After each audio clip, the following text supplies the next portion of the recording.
할렐루야.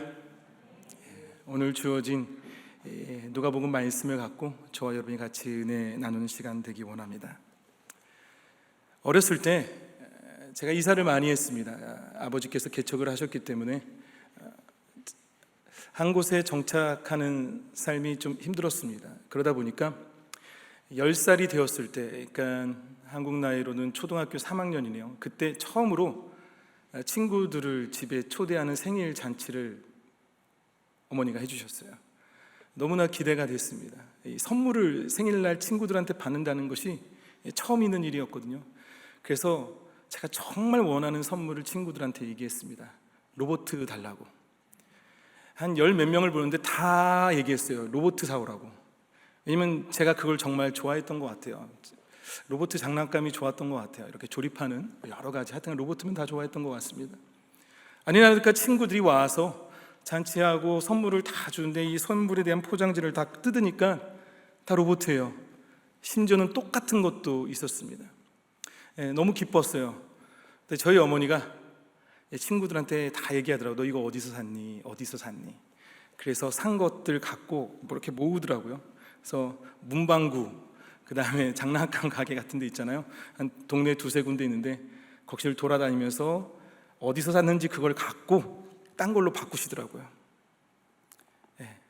축구공으로 바꾸셨고, 기억이 나요. 축구공으로 바꾸셨고, 그 다음에 학용품으로 바꿨고, 또 다른 장난감으로 바꾸면서 로봇 장난감 딱 2개 남았습니다. 결국 이걸 보면은 제가 간절히 원하고 바라는 것이 있었지만 어머니는 저보다 제가 필요한 것을 잘 알고 있었다는 사실입니다. 난 로봇 하나면 뭐 다 좋을 줄 알았는데 그게 아니라 어머니가 볼 때는 내 나이에 학교를 다니면서 가지고 놀 것들, 다양한 것들이 필요한 것을 어머니가 더 잘 알고 있었던 것 같아요. 그래서 내가 필요한 것이 무엇인지 더 잘 알고 있었기에 그렇게 바꿨던 것이 기억이 납니다. 오늘 본문의 내용도 마찬가지예요. 자, 오늘 본문의 내용은 우리가 잘 아는 주기도문이 말했던 마태복음에 나왔던 부분도 있지만 누가복음에도 동일하게 나오죠. 그러면서 이제 5절 뒤로 이루어지는 모든 부분들이 이제 기도에 관련된 부분들로 나갑니다. 근데 기도에 관련된 부분으로 간구하고 구하고 간절히 바라나는 어떤 그런 모습으로 또 그러한 말씀으로 얘기합니다. 근데 갑작스럽게 그러면서 마지막 부분에 이르러서 어떻게 말하냐면 좋은 것을 자식에게 부모님이 주는데 하물며 하늘아버지께서 구하는 자에게 성령을 주시지 않겠느냐 말합니다. 자, 그런데 이 성령이라는 부분이 앞부분에 없습니다. 잘 보시면 성령이라는 단어는 안 나옵니다. 예수님께서도 성령을 구하라는 말을 안 하세요. 그렇죠? 잘 찾아보세요. 제가 갖고 있는 성경으로는 없는 것 같아요. 그런데 갑작스럽게 너희들이 구하면 성령을 주시지 않겠느냐 말합니다. 자, 이걸 뭐라고 말하냐면 우리가 해석할 수 있겠죠. 성령을 구하라는 것을 그냥 스킵하고 너희들 다 알지 이렇게 말한 건가? 라고도 생각할 수 있습니다. 하지만 그게 아니라 너희들이 간절히 구하면 하나님이 가장 좋은 것을 너에게 주지 않겠냐는 거예요. 그것이 마태복음에 나와 있죠. 동일한 내용이 있지만 마태복음에서는 좋은 것을 너에게 주지 않겠느냐 말하고 있습니다. 그런데 누가복음에서는 뭐라고 말하죠? 그것을, 좋은 것을 성령이라고 얘기하고 있어요.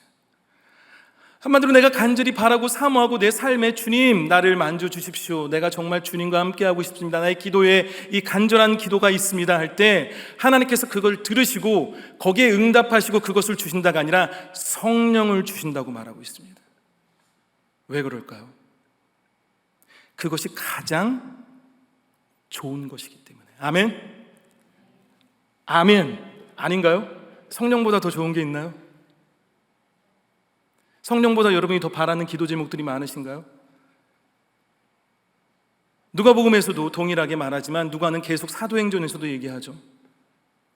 성령에 대한 부분으로 계속 다가갑니다. 초대교회가 열악하고 정말 아무것도 경제적으로 재반으로 뭔가 이렇게 이루어진 어떠한 부분이 없었기 때문에 힘들었음에도 불구하고 성령이 주관하셨습니다.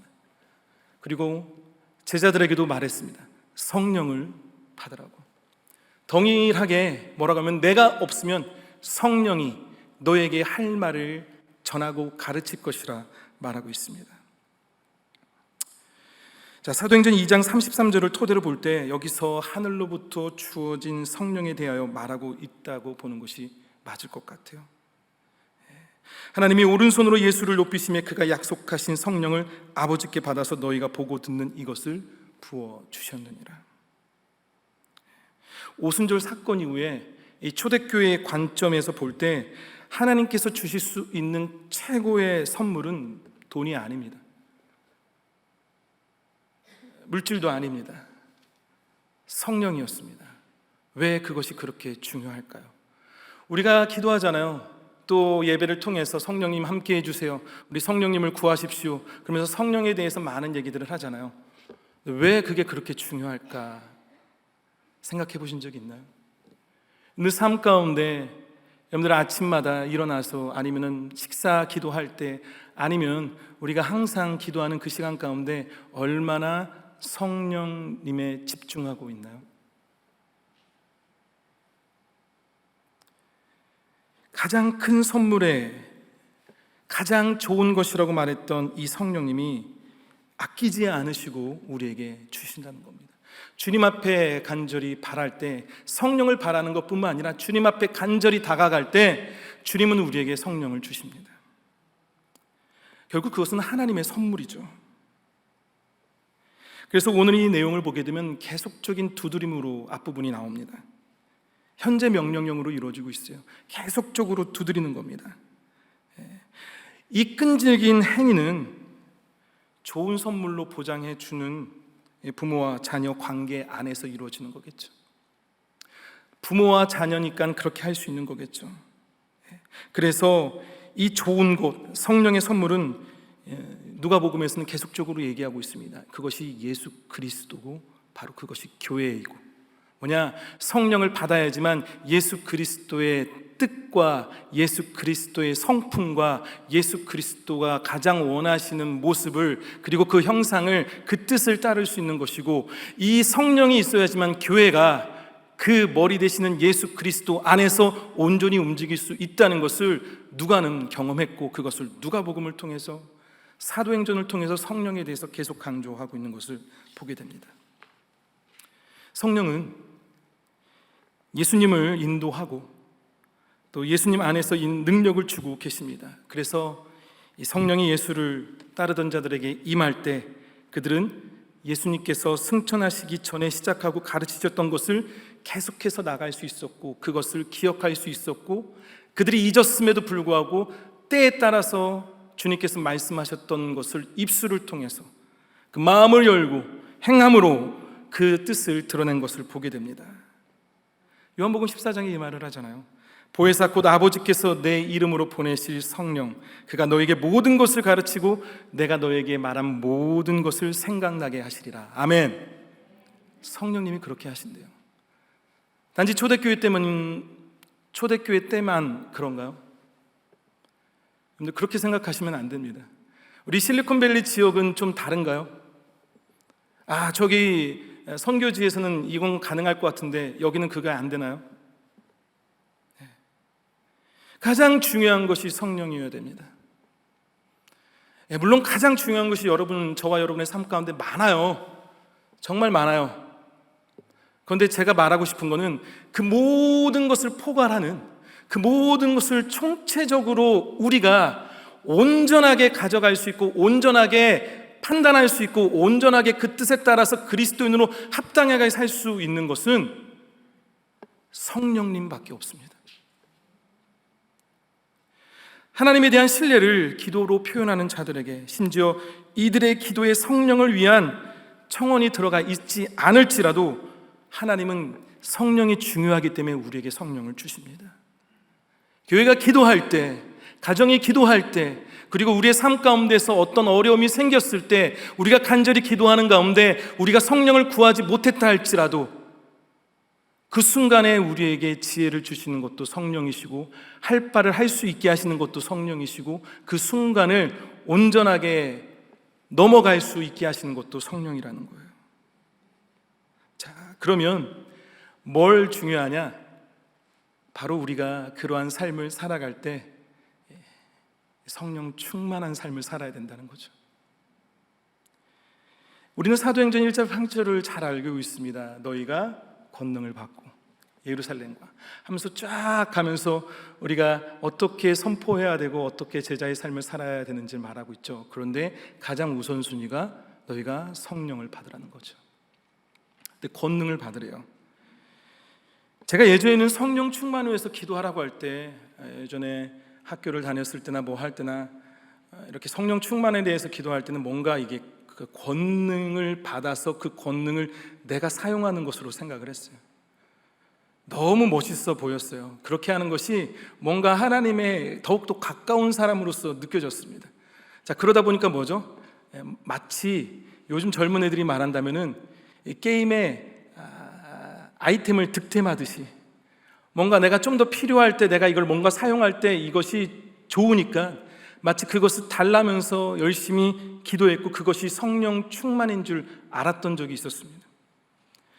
결국 권능이 나에게 임해야 되고 내가 그 권능을 갖고 다스리고 내가 그 권능을 갖고 사용하는 것이 성령 충만인 줄 알았어요.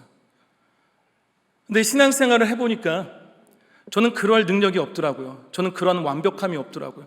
그것을 감당할 수 있는 완벽한 존재가 아니더라고요. 늘 죄에 빠지기도 하고 늘 부족하기도 하고 늘 질투가 나기도 하면서 저의 연약함이 있더라고요.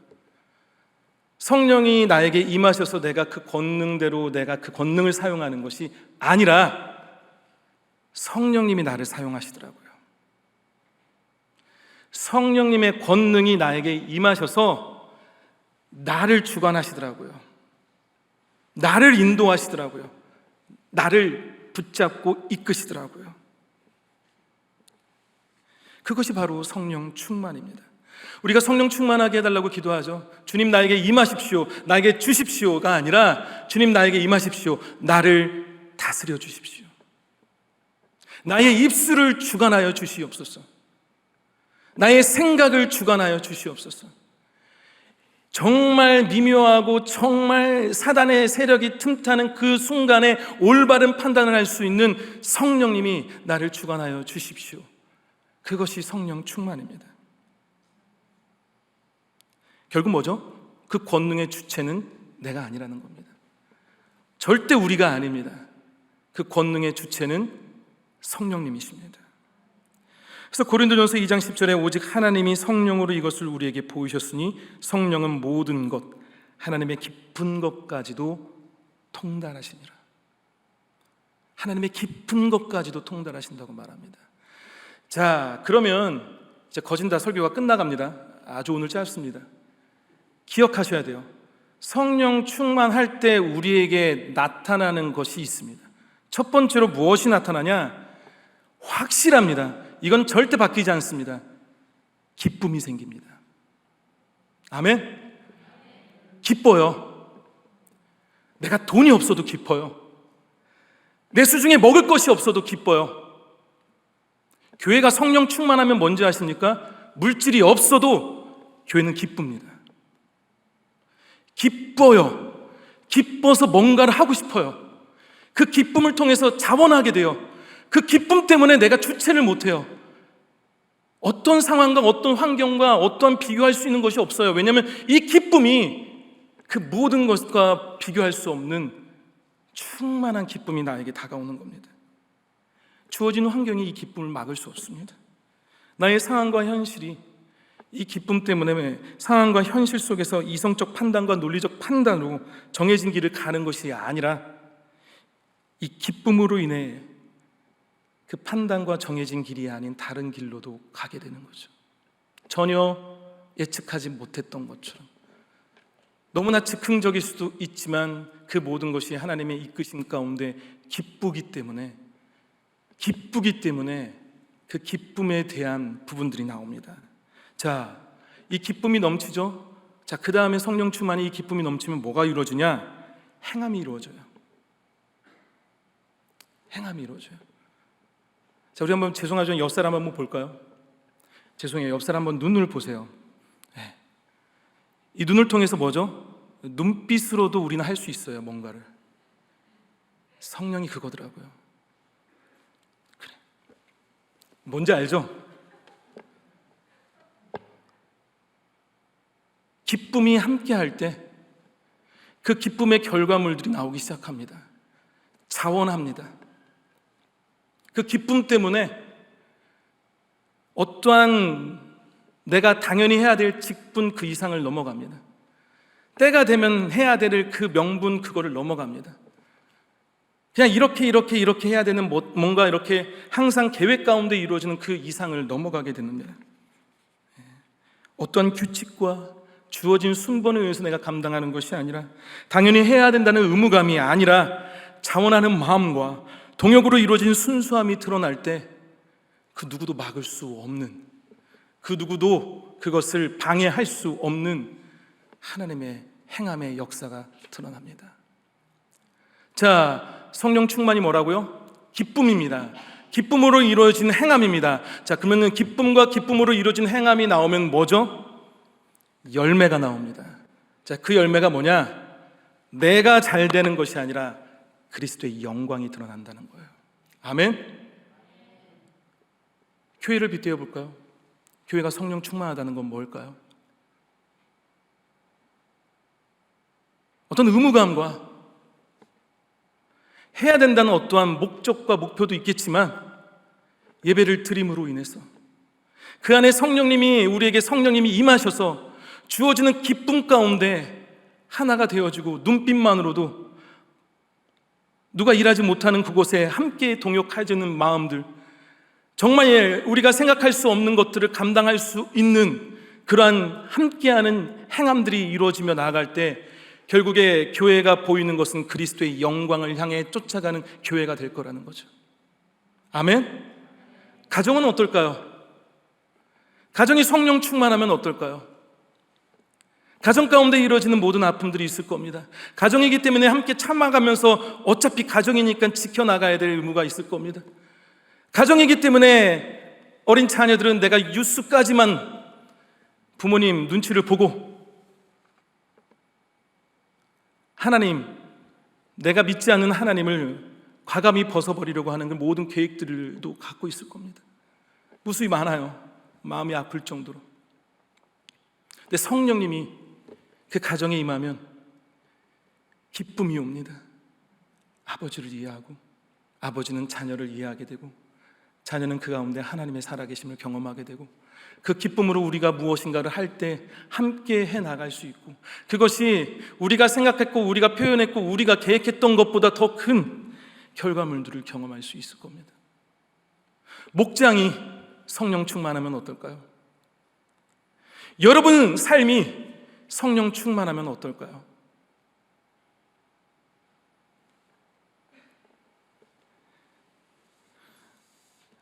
제가 요 근래 읽은 책 중에 빅터 해밀턴이라는 신학자가 썼던 책이 있습니다. 근데 이 말을 하더라고요. 보수적으로 읽는 것이 항상 보수적인 결론을 낳는 것은 아니다. 보수적으로 읽는 것이 항상 보수적인 결론을 낳는 것이 아니래요. 근데 이게 저에게 팍 와닿았습니다. 이걸 읽고 한 2주간은 계속 이 부분만 생각했어요. 성경을 읽어도 문자적으로 해석한다고 해서 그것이 결국 하나님의 뜻이 반영되는 건 아니더라고요. 때로는 우리에게 주어진 전통을 갖고 내 삶에 빗대어서 그리스도를 살기 위해서 전통을 사용해도 그것이 온전한 하나님 뜻대로 나오지 않을 때가 있더라고요. 때로는 습관을 통해서 그 습관으로 뿌리내었던 어떠한 경험을 통해서 우리가 다가가려고 해도 원하는 답이 나오지 않을 때가 있습니다. 가정이 그렇고 교회가 그렇고 우리 사는 삶이 그렇습니다. 내가 갖고 온 것을 가지고 와도 이것을 그대로 도입하고 있고 이것을 그대로 한다 하더라도 결국 그 결론이 내가 이것이 정말 중요하다는 것을 갖고 왔다 할지라도, 이게 완벽한 계획이라고 생각한 것을 갖고 왔다 할지라도 그 결론이 항상 은혜로 결과를 이루는 것은 아니라는 거죠. 때로는 이렇게 하면 이러한 결과가 나올 거라고 생각하지만 우리 삶은 뜻대로 안 될 때가 많습니다. 근데 그것이, 그 순간이, 그리고 그 상황에 우리가 기대해야 될 것은 성령이더라고요. 아멘. 정말이에요. 확실합니다. 성령이 그 부분을 메꿔주면, 성령이 그 상황 가운데 중심에 거하면, 성령이 나의 비즈니스와 나의 모든 사업과 나의 모든 순간순간에 나의 살고 있는 모든 환경 가운데 성령님이 역사하시면 결론은 그리스도의 영광이 드러난다는 사실입니다.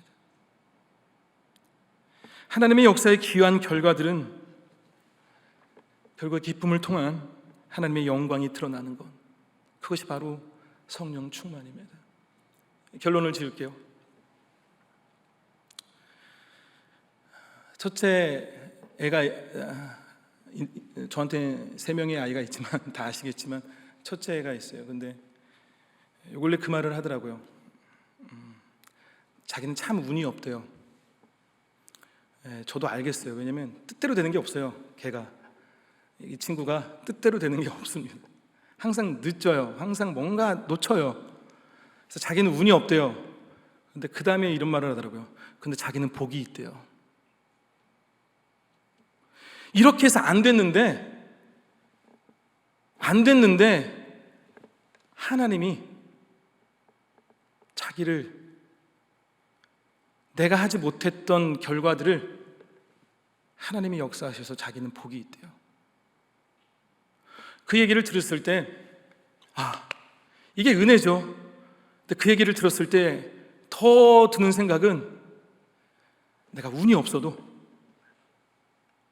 내가 아무것도 없어도 성령 충만하면 내 삶이 기쁨이 넘칠 거고, 그 기쁨을 통해서 하나님의 역사가 드러날 거고, 그 역사와 행함을 통해서 그 삶이, 그 인생이 예수 그리스도의 영광을 드러내는 삶을 산다면 얼마나 기쁘지 않을까요? 그래서 저는 바꿨습니다. 우리 아이들을 위해서 기도할 때 맨 마지막에 기도합니다. 성령 충만하게 해달라고. 아멘. 성령 충만하게 해달라고. 이 아이가 권능이 있어서 권능을, 그게 아니라 성령님이 내 아이에게 임해서, 왜 아이가 부족하더라도 그 아이가 주님을 바라며 나아갈 때 성령님께서 함께 하셔서 정말 부족하고 연약하고 아무 실력이 없어도 하나님의 인도하심 가운데, 하나님을 사랑하는 가운데 그 삶에 주님의 영광이 드러날 수 있는 순간순간에 역사함이 일어나게 해달라고. 그거가 너무나 중요하지 않을까 생각이 듭니다. 저와 여러분이 그러한 삶을 살아가기 원합니다. 저와 여러분이 함께하는 임마누엘 교회가 성령 충만한 교회 되기 원합니다.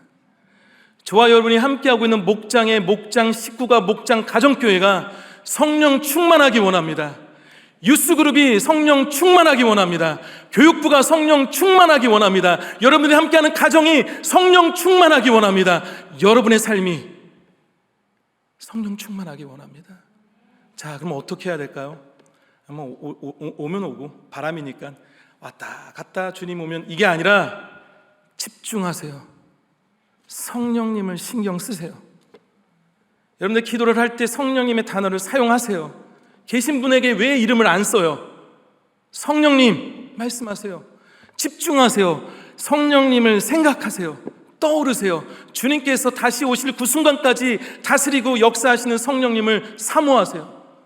그 가운데 성령님께서 부족한 저와 여러분들에게, 저와 여러분이 잘나서가 아니라 부족한 저와 여러분을 사용하실 겁니다. 부족한 이 교회를 사용하실 겁니다. 부족한 나의 삶을 드러내서 하나님이 쓰실 겁니다. 우리 그러한 믿음을 갖고 이 시간 성령을 사모하면서 함께 기도하는 시간을 갖기 원합니다. 우리 기도하겠습니다. 주님 감사합니다. 오늘 주어진 말씀을 생각합니다. 구하는 자에게 주시지 않겠느냐? 구하는 자에게 성령을 주시지 않겠느냐? 성령을 구하지 않는다 할지라도 간절히 주님을 찾고자 할 때 성령을 주신다는 주님, 이 시간 우리 마음을 다해서 주님 앞에 고백합니다. 마음을 내어놓습니다. 내 뜻대로, 내 생각대로 하더라도 그 결과는 늘 비참하고 늘 부끄럽고 늘 부담되는 결과만, 그러한 열매만 얻었습니다.